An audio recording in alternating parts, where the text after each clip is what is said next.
All right, here is some help on worksheet sheet 19, which is about the sum and difference identity. And you've got four problems there, and this is very similar. This problem I've written down is very similar to problem 3. In fact, I've just changed signs to cosines, and pi over 4 to pi over 2 looks very much the same. It says solve this this trigonometric expression and solve it for all x between 0 and pi over 2. So before we do so, I think you can tell, you can look at this and say, oh geez, I've got cosine A plus B.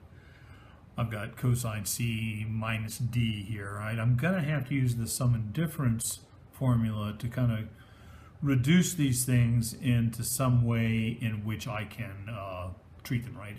You always, when you're trying to solve a trigonometric function, you almost always have to get each trigonometric function in the equation you're dealing with the same argument. This one's got x plus pi over 2, that one's got pi over 2 minus x. We've got to take care of that. And the sum and difference is the way to go. So at this point, I think in your mathematical lives, you're probably at a quandary. What the heck are the sum and difference things, right? Upon your first exposure to them, they're pretty difficult to remember because they're so similar.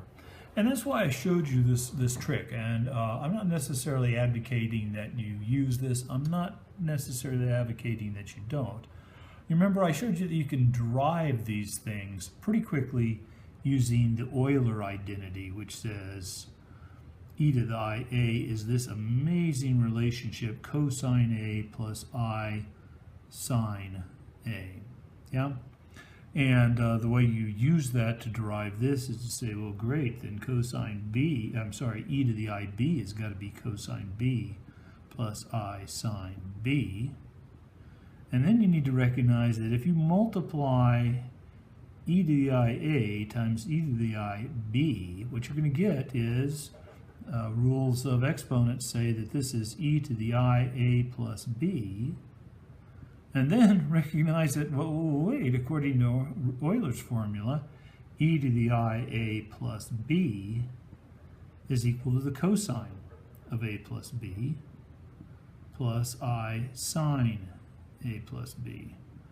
Okay, so some machinations that, if you look deeply into that, you might see that I've got a relationship for the real part of this expression, cosine A plus B, which somehow I'm going to be able to get turned into products of cosine A, sine A, cosine B, sine B. And here's how you do it. I've just written down what e to the IAB is. Let's write down now what e to the IA times e to the IB is, because there they are right there, two complex numbers. So let me first write down, when I multiply this, I'm going to call the binomial times this binomial. I'm going to get four terms. Two of them are going to be real, two imaginary. Let me write down the real ones. I get a cosine A times a cosine B. That's real. And the other one is when I multiply these last two terms together. I get sine A sine times sine B times I squared. I squared is minus 1. Okay? So follow this logic, if you will. This is the real part of e to the IA times e to the IB.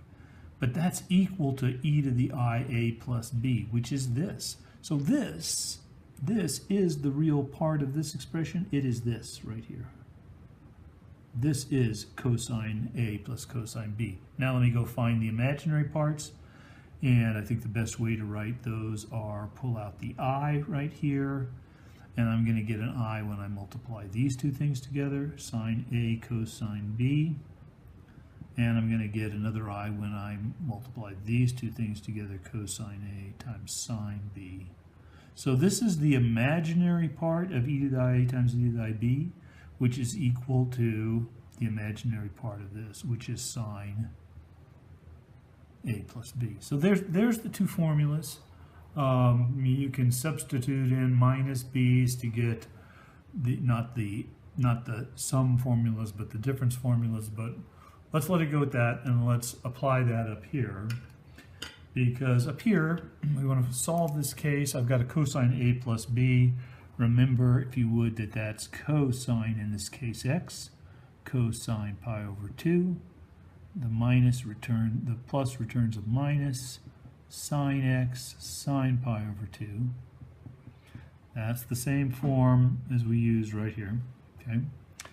Here's the plus 1 coming down, and now let me expand this and not run out of room doing it. Cosine pi over 2, cosine x, the minus gives me a plus, sine pi over 2, sine x. I think I've kept that on the screen. So let's reduce this. What the heck is cosine pi over 2? Take a look at a unit circle. You're going to find that's equal to 0. This goes away. What is the sine of pi over 2? Unit circle will tell you that's equal to 1. So what survives out of these two terms is minus sine x. There's the 1. I'm over to this term now. Cosine pi over 2, 0. This guy's gone. Sine pi over 2, 1. What returns over here then is sine of x. I've got an equation. Let's solve it. Put that sine of x over there. 2 sine x. Divide both sides by 2. And there you have it. We've reduced this equation to an equation which says sine x equals 1/2. You would like to say, hey, I can take the arcsine of both sides. And I'll get arcsine of 1/2 is equal to x. Not so fast. We're looking for all x's between 0 and 2 pi. So let's draw one cycle of the sine. We go up, we go down, we go back to 0 at 2 pi. This number right here is pi. The amplitude is 1. This is x, this is y. And now, amplitude's 1. So right here is sine of x equals 1/2. And look at that. There's one value there and one value there. So indeed, there's two values between 0 and 2 pi that satisfy this equation. If I draw a quick unit circle, I mark off 1/2 as a height for y. And right there is the triangle whose height is 1/2. Pythagorean theorem will tell you that length is 3/2.